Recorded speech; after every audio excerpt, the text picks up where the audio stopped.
Welcome back everyone to my Let's Play of Ogre Battle, March of the Black Queen. We're here in the city of Malano, which is not to be confused with the cookie of the same name, which apparently rats really like because it has vanilla wafer and chocolate in it, and rats seem to really like chocolate. My rat Pops, I get chocolate chip cookies from Grandma's chocolate chip cookies from the Red Cross when I donate platelets to them.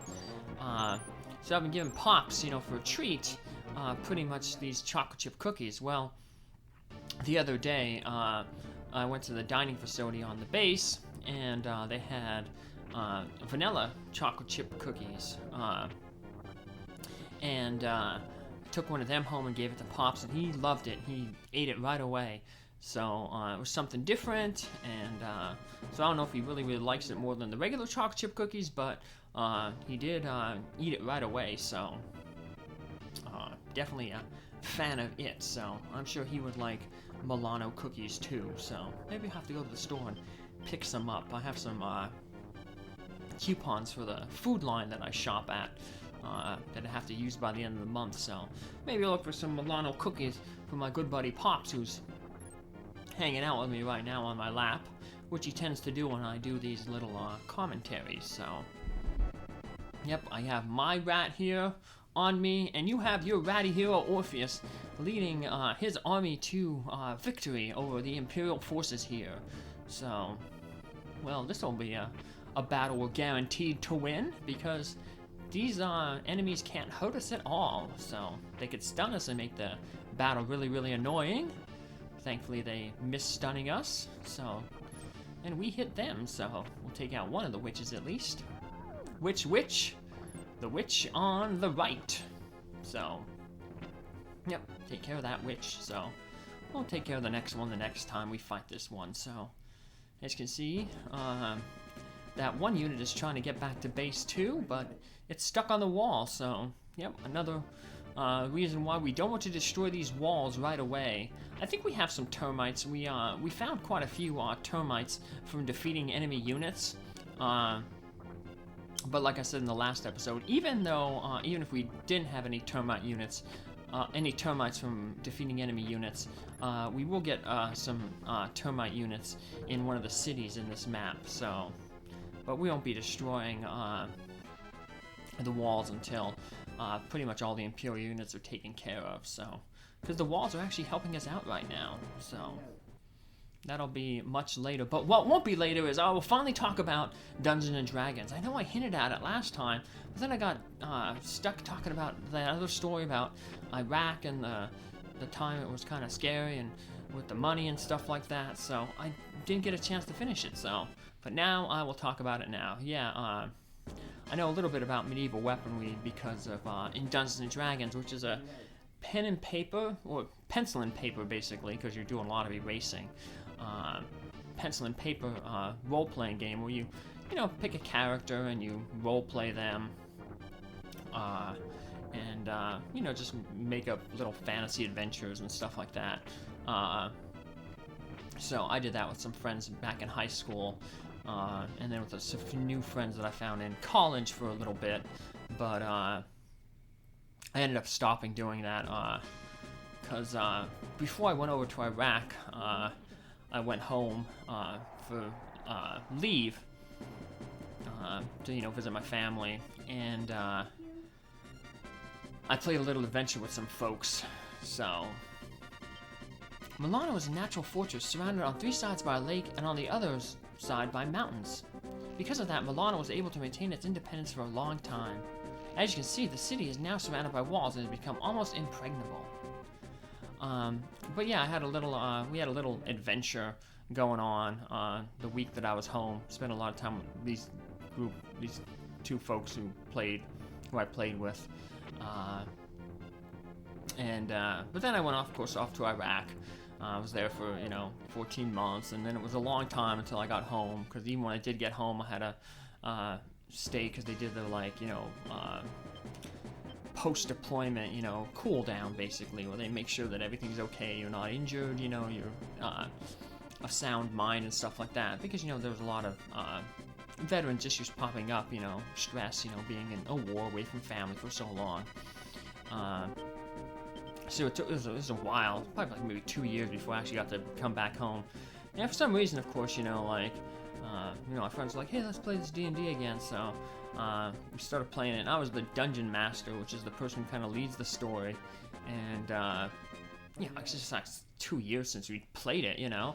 They kept their character sheets and stuff like that, and I thought we had left off at a certain point, and but my one friend got really angry, and he was just like, no, you know, like, you know, we didn't leave off there, we already did that, you know. And I was like, oh, well, like, you know, I lost track, I'm sorry, you know. And he was a big rules lawyer, and what that is, he's a person who, like, basically is super concerned about what all the rules say, and, you know, you have to follow the rules to a T, so he would, like, exploit that to his advantage, you know, because I didn't have enough time to sit around and read all the rules. It was, you know, it was just to have fun. You know, it wasn't, you know, if something said, you know, like, this is how a spell worked, or, you know, it was more about having fun, as opposed to, you know, necessarily, you know, following the letter to the law, you know. But he had to follow the rules to the, you know, to the letter, especially if they, like, gave him an advantage to make his character the most powerful, you know.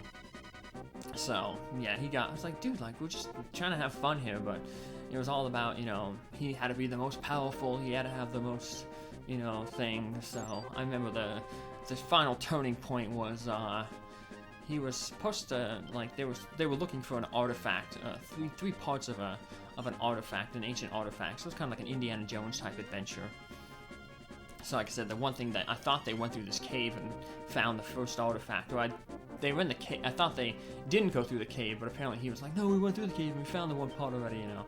And then he, like, was like, okay, now I'm gonna, like, cast a spell, because he had, like, magic or whatever, to locate the second part of the artifact. And I was like, okay, well, you know, I just gave a general description. I was like, well, you can tell that it's, you know, somewhere to the north, and you guess probably it's by potentially the city, you know, because that's the biggest, you know, population center in the area, where you're getting a hint that this second part of the artifact is. And he's like, no, the spell doesn't work like that. The spell tells me exactly where it is, like, you know, down to, like, you know, the exact location, you know, so if it's in this house, it's this house. You know, because my goal was, you know, like, to have them, you know, have fun, you know, to do, like, kind of like detective work, you know, go into town, you know, talk with people, you know, maybe run a quest here and there, you know, like, to find out, like, hey, have you seen this thing? Well, yeah, this guy might have known, and so they'd have to hunt down, you know, X, you know, maybe do Y for them, you know. Basically have, like, a bunch of adventures in the city, you know, and, you know, do detective work, you know, do the little things, but he just wanted to, you know, like, no, my character knows exactly where it is, because this spell, if you read the rules, you know, and stuff, and I was like, dude, I don't have time to read the rules, you know, I rarely play this thing, I play it, like, you know, we haven't played it in, like, 2 years, you know, and I don't have time. You know, I had better things to do while I was deployed to sit around and read, you know, Dungeons and Dragons rule books, and it just wasn't any fun after that, so, yeah, I just quit playing, so, yeah, but, oh well, I wanted it to be fun, but he wanted it to be, I guess, like a thingamaboppa for him, or whatever, a way to stroke his ego, or to go on power trips or something like that. I don't know, but I have no idea why he played the way he did, and don't know. But I haven't talked with him or my other buddy who I played D&D with, and it's almost been it's a little over 8 years. So yeah, I remember because the last time I spoke with him was right before I bought my condo. So it was at the point where these folks, I would always be the one calling them, you know.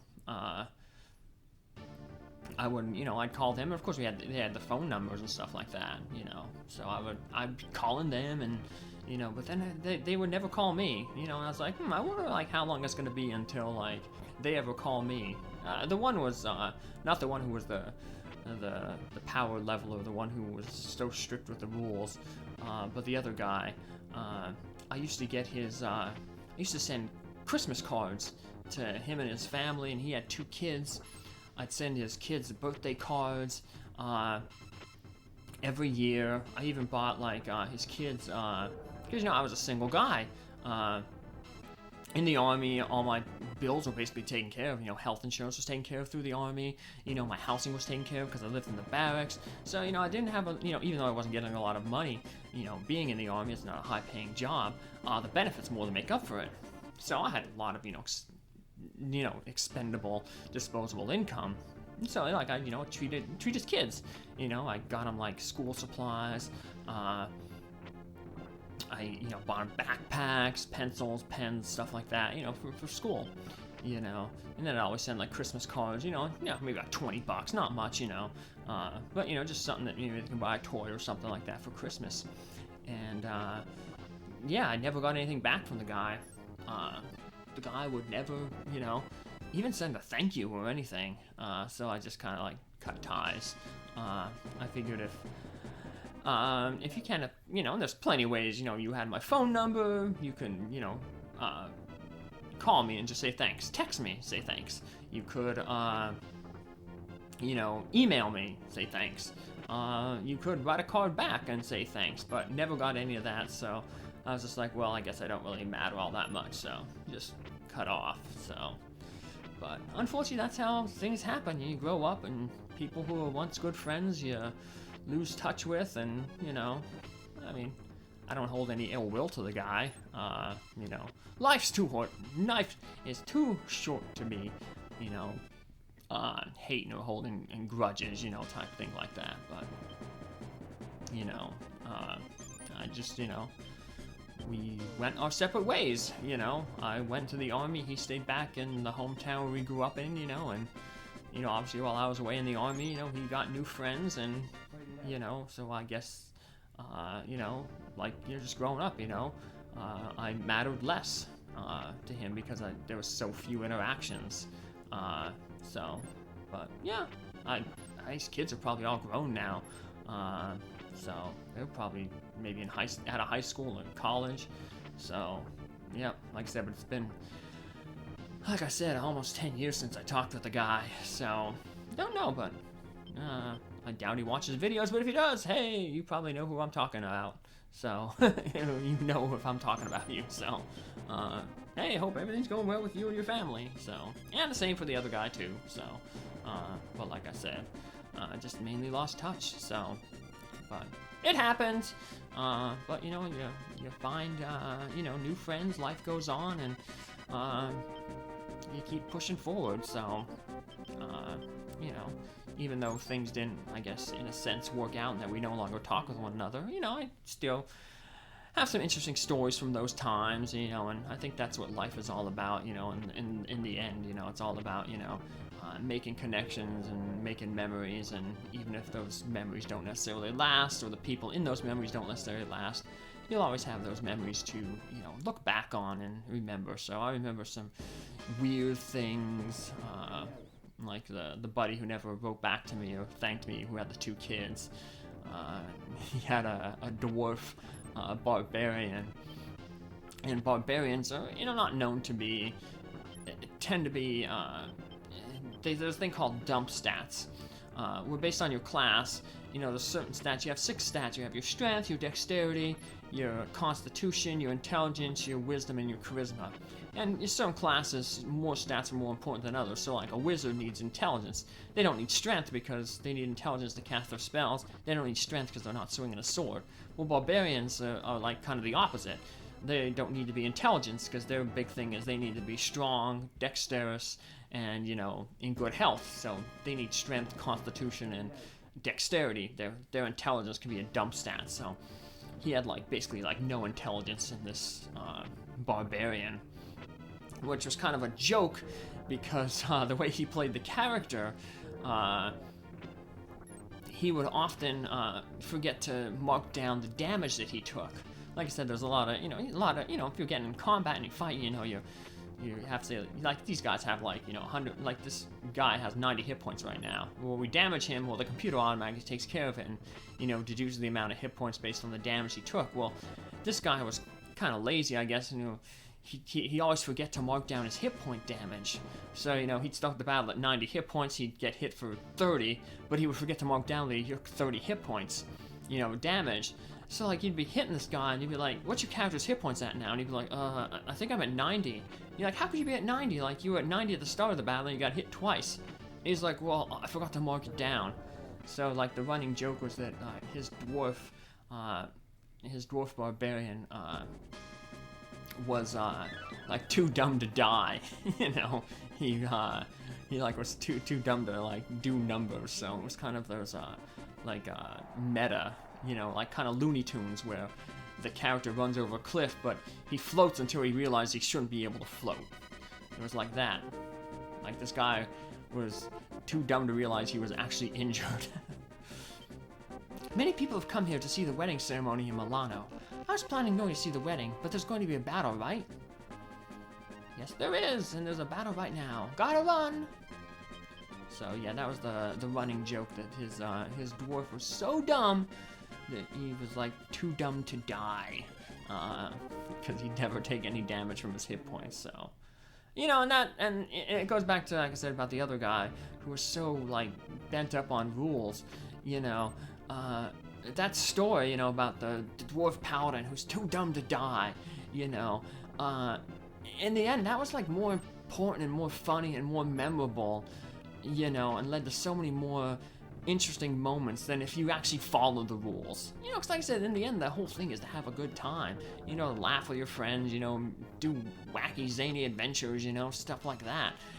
So, it was more important, I think, in the end, or it's a better memory to have, like, the dwarf paladin who's too dumb to die, than, you look back on that with, better, reverence than, did we follow the rules exactly? Did we follow, the exact wording of spell A on page 600 and something or whatever? Because those books, they got really complicated. It's kind of like video games today, which is, I guess, why I play a lot of retro games, because they were less complicated. Not that I don't mind complicated games. I guess that's a bad word, because this is a complicated game. But I guess the better word would be complete games. A lot of games these days, they don't come out complete. They'll have season passes, they'll have patches, they'll have updates. So you'll buy a game and there'll be issues with it. Certain things won't work in it, and so you have to download a patch from online or something like that to get the game to work, or to add new features that should have been implemented way back when. There's some very bad vibes coming from out of the Highland. I wonder what's going on. Or, games incomplete. We always joke, like, some folks that, if, like, Super Mario Brothers for the Nintendo came out today, you'd only get, like, Worlds 1 through 4, and you'd have to pay downloadable content for Worlds 5 through 8. Because that's the way that, especially now with mobile games and the free-to-play, I can understand, I guess, free-to-play games, because they have no initial cost, so they make all their money through, like, microtransactions and loot boxes, they're called, where you have to pay to keep playing. I don't play any mobile games. I use just my phone for calling and texting, stuff like that. Maybe check an email if I'm away. But yeah, from folks that, I've talked with who do play games, like, I have a lot of, female coworkers who are big into, like, Candy Crush, or, like, variants. There's, like, Cookie Crush and stuff like that. And it's like they always try to get me to play, because they're like, I ran out of lives and I can't play again unless I buy more lives, or if, like, a friend sends me, like, a like or something like that. So yeah, you have set times that you can play, or a certain amount of moves. You can only make, like, X amount of moves per day, and then you gotta wait a few hours until you can play again, unless you want to pay money, so if you're addicted to the game or something like that. Or then, like I said, there's like loot boxes. There was a big issue with, because I'm a big Star Wars fan, I like Star Wars, and they made a new Star Wars game a few years ago, Battlefront 2, and you can have like, you know, of course you're standing, you'd be like the rebel soldier or a stormtrooper or like a clone trooper or, you know, a various faction you could be, you know, a clone trooper, a droid from the droid army from the, you know,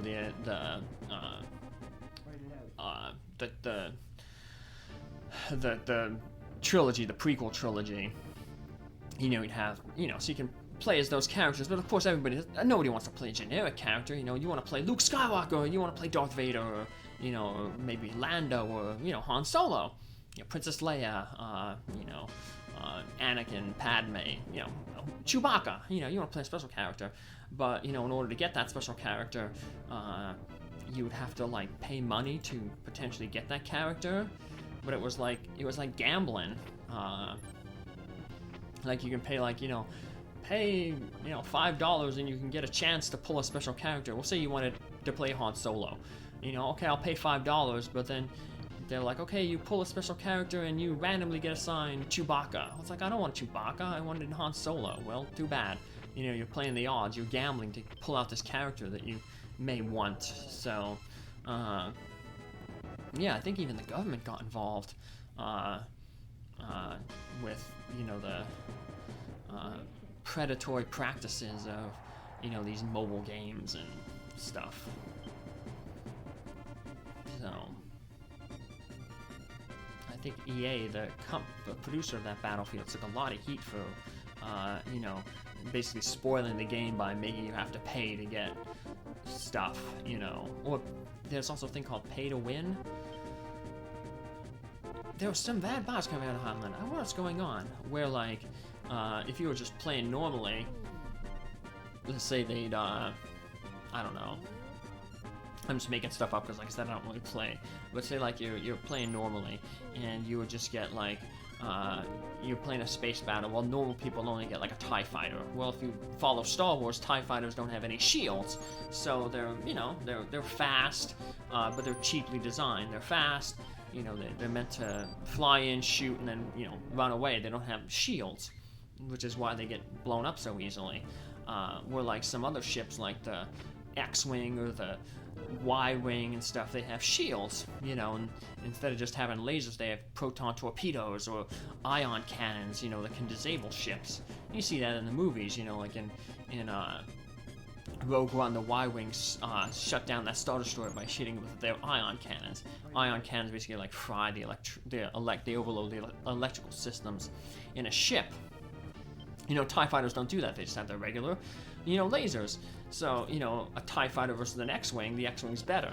A TIE fighter versus a Y-Wing, the Y-Wing's better. You know, it has shields, it has more armaments, it has like missiles, you know, like I said, the X-Wing had lasers and had proton torpedoes. That's how Luke was able to destroy the first Death Star, because remember, the shaft is ratio, so you have to use proton torpedoes. So they shot missiles in addition to lasers, so they had extra arms, so they can take on, like, you know, ships that lasers couldn't, you know, penetrate. So anyway, yeah, but, you know, it'd be like, you know, well, everybody just gets a TIE fighter, but if you want an X-Wing, you have to pay like $10, you know, in addition to buying the regular game. So, you know, the people who had money to spend stuff, you know, would get like the better ships, and it basically make the game non-competitive. So it's like, everybody has the free TIE fighter, but if you paid $10, now you have a better X-Wing. If you paid $20, you have the Millennium Falcon. If you paid $100, you have a Star Destroyer. And of course, I'm, you know, exaggerating a little bit because, you know, but it uneven the playing field where, like, if you paid money, you got better stuff, made it more likely that you would win. So, and that goes back to the Dungeons and Dragons, where, you know, like the first editions, you know, like the initial, you know, you had the player's handbook, the monster manual, and the DM's guide, you know, but then as it got on, you know, like when I was playing, it was like 3.5 edition, which was a revision of 3rd edition, so like, If you had 3rd edition, you know, you wanted to keep up, you had to buy 3.5, and then you think, okay, I just have the player's handbook, but then they made new things and they changed things up, and they were always, you know, adding new rules or updating rules or revamping things, and before you know it, there's like hundreds of, you know, books, you know, it's just couldn't keep up with it. I'm the valet to Prince Tristan. I have a favor to ask of you. As soon as the prince heard of your deeds, he expressed a great interest in meeting you. So yeah, we have to come back to the city with our opinion leader, Orpheus. And the prince will, of course, join us, assuming that we have a 65 plus our reputation. So he has a reputation requirement, but you can avoid that reputation requirement. It doesn't matter what your reputation is, as long as you have that key of destiny, and you would have gotten that if you went back to Zenobia, the map of Zenobia, and there was that hidden city to the west of Zenobia where Banya was, the old nurse who rescued Prince Tristan, who smuggled him out before the royal family was killed by Prince Gars. So, although the one person here said that it was the Baron Apros who killed the royal family, but we learned that it was actually Prince Gars disguised as Ash through Rashidi's magic. So, got some wrong information here, the folks, you know. But you know. Well, we had a bad formation here where the leader was in the front row and all his lackeys were in the back row. And the lackeys were in a good position because the cleric, the shaman could heal, and the wizards would deal a lot of damage with their magic. So I used the moon card there because I pretty much, as you saw earlier, I had to get rid of a card because I'm full of, my tarot card deck is full. So moon card is a good card to use here. Makes the wizards weaker because now instead of using magic to target, they can only physical attack with their sticks, and they have low strength growth, so they're not going to do a lot of damage. The cleric in the front row ain't going to be able to heal, and we won't have to worry about taking out the leader, and turning them into a skull unit to run back to base. Not that that's been much of an issue in this map, because you know, any units since we've turned into skulls have usually been trapped by the walls, so not much of an issue. Speaking of skull units, this is now a skull unit, and it'll probably be trapped by the walls. Let's see what's that. So yeah, it's gonna have to go all the way around to get around. So we'll easily be able to cut it off. So hey, we liberated another town. So yeah, making good progress here. So we've taken out probably a little more than half the enemy units. Now I wonder if this will put us at a.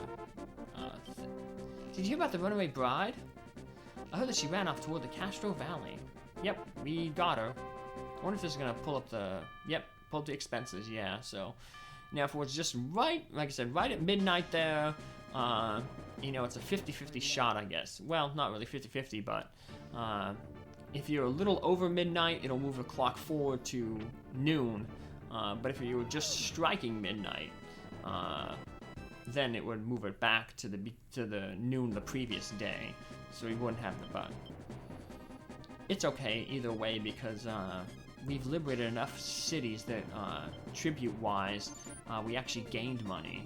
So we've been advancing pretty good here. So we kind of saved that first section of the city there. You know, with the first section of the map here. Each of the little things is a city, but yeah, I guess you can divide this into like 3 little sections. You have the first section there, which we cleared out, liberated everything in, and now we're in the second section here, where we've been liberating stuff, and we'll be fighting in here. And then the final section is a larger, wide open section where the enemy base is, the actual city of Malano is, where Baron Apros is hanging out, wondering what happened to his bride. So, well, I'll tell you what happened to his bride. Well, she'll be able to tell him herself, because during that special dialogue that she will get with him. So, joink. Zap these guys with the lightning. Lightning does pretty good damage against the Raven Men. You wouldn't want to use the, you wouldn't want to use that, card, though, no, I can't think of the Hermit card against Eagle Man, though, because they're strong against, Lightning. But the Raven Man you can use. You wouldn't want to use the Magician card against the Raven Man, because the Magician card is fire-based, and Raven Men have good, resistance to fire. So, don't use the Magician cards against Raven Men. Don't use the Hermit card against Eagle Man. But feel free to use the Hermit card against Raven Man and the Magician card against Eagle Man, so... Know your enemy. So, Orpheus knows his enemy, and that's why he's such a good tactician. And he's going to continue to display those tactical skills in our next episode, when we continue to take on the Imperial forces. Take care, have a good day, thanks for following along. Bye!